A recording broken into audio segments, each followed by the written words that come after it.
Masculine energy makes big problems small. So masculine energy is about taking large, emotionally charged issues and reducing them to manageable, insignificant problems. Men are pretty good at that because we're problem solvers, right? My mom has this ability to make everything into a fucking mountain of a molehill.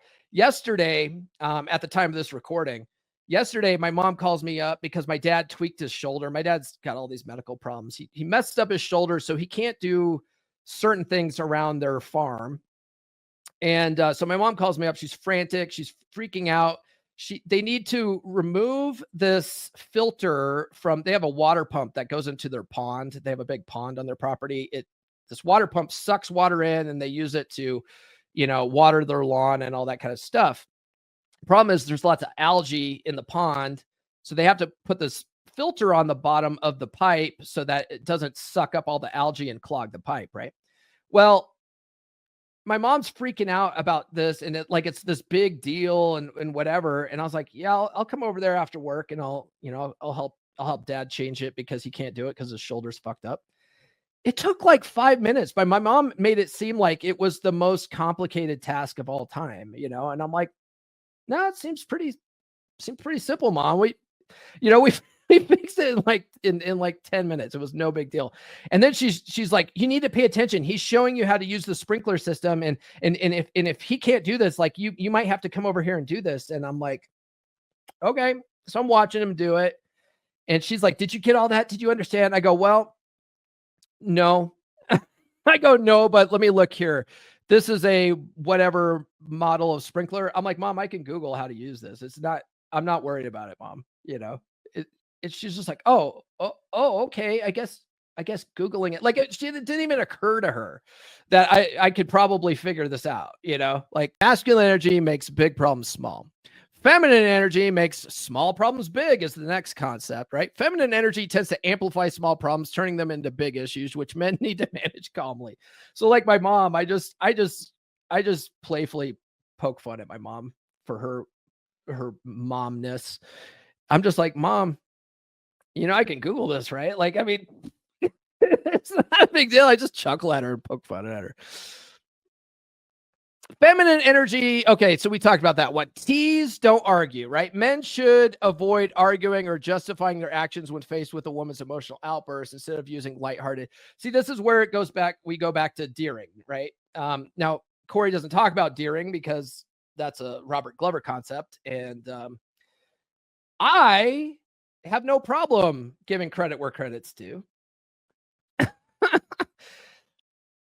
I haven't read this. This is what I heard. Okay. So this is third party, but in Corey's original book, How to Be a 3% Man, like not his current edition that's out now, but his original version, a lot of his concepts come from a guy named Doc Love.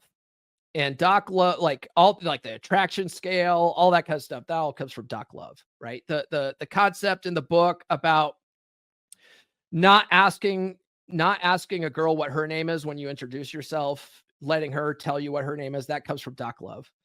Like a lot of, if you read Doc Love's The System and then read Corey's book, it's very similar, right? They're very similar. Well, I guess when Corey first came out with his book, Doc Love was complaining that, Corey basically stole all of his stuff, which like none of us steal anybody's stuff. Like we're all writing with someone else's music, right? Almost like all of Corey's stuff is Doc Love, David D'Angelo, Tony Robbins, Dale Carnegie, right? And Robert Glover's like got a lot of the same influences, David D'Angelo, David Data, right? But then Robert Glover also wrote No More Mr. Nice Guy. So I guess where I'm getting at here is, I guess in the first edition of his book, I guess he didn't really cite a lot of his sources. And I guess Doc Love was pretty pissed about that. So in the updated version, Corey actually cites Doc Love quite a few times. He cites Tony Robbins. He cites all of his sources in the updated version. I haven't read the original version, so I don't really know if that's true or not. But anyway, take that with a grain of salt. But tease, don't argue, right? Don't justify your actions. Don't dear. Never dear, always Luca. Just remember that, okay? Never dear, always Luca. Because if you're trying to justify your actions, defend yourself, explain yourself, all that kind of stuff, you're putting yourself at a one down position from your lady, and that is using hypergamy against you. You want to put yourself at a position above her. She needs to see you as better than her in some way for you to use hypergamy to your advantage. Okay, so don't just playfully tease her. Don't argue with her. Okay, stay cool in high stress situations. A man who can maintain control of his emotions in stressful situations communicates strength and leadership. I did a whole episode a couple of weeks ago on staying cool under pressure. Right, it's not always easy, but it's important for you to stay calm and cool under pressure because it's going to make her feel safe and secure. And that's what she needs. Okay. She needs to know that you got shit handled. Okay. So you need to at least have the perception that you have shit handled. If you don't, that's okay. Just join the beer club. Your boys will help you out. Okay. Your boys will help you out. All right. But you need to have that. You need to have that.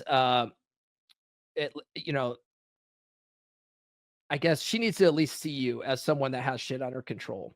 Okay. To maintain that attraction in the relationship, to not end up in a dead bedroom. New episodes every Monday, Wednesday, and Friday. Subscribe now.